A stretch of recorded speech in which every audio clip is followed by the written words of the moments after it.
With that, let's move to navigation. So navigation, what we heard, one of the main things, the general theme that we heard was just more options are important.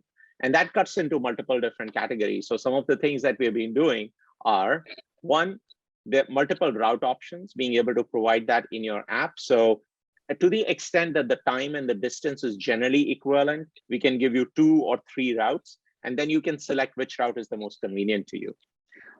If let's say any of those routes are not convenient, not desirable, we are also now providing a one-button access, one-touch access to an alternate app. So let's say if the Uber navigation is not providing you the directions that are the best, then you have a way to go to an alternate app for that particular trip. And then when you go to the next trip, then again, you're back to Uber navigation. So that can be a very quick access to an alternate app. And then finally, for, we do have a lot of delivery people on two-wheelers in several parts of the country. And for them specifically, we want to provide them access to safe bike navigation maps, because those can be different than car navigation maps. So we are also providing one-button access where they can easily launch an alternate app that may be their favorite bike navigation app.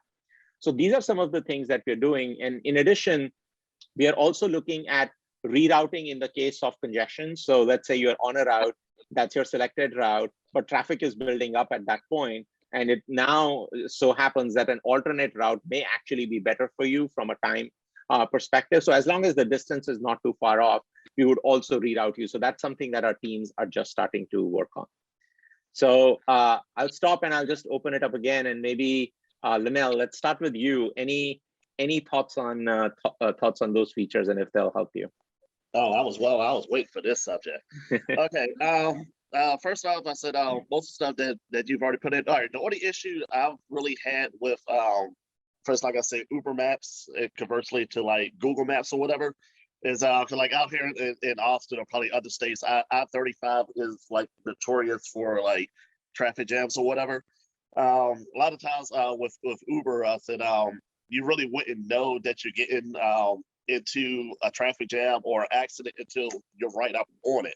If you know a certain route that gets you, to we try to go like a little bit faster, eventually it'll update itself. So with that being said, I guess try to work with the interface to where the GPS is a little bit more, I guess, a little bit more in sync when you have to start to deviate the route yourself. Yeah, no, it should be updating as you, let's say if you take a different route, it should be now updating you with respect to the new route. I completely agree. Right. And being aware of the traffic situation and how much time is it now going to take because of the traffic is a very important piece of that decision.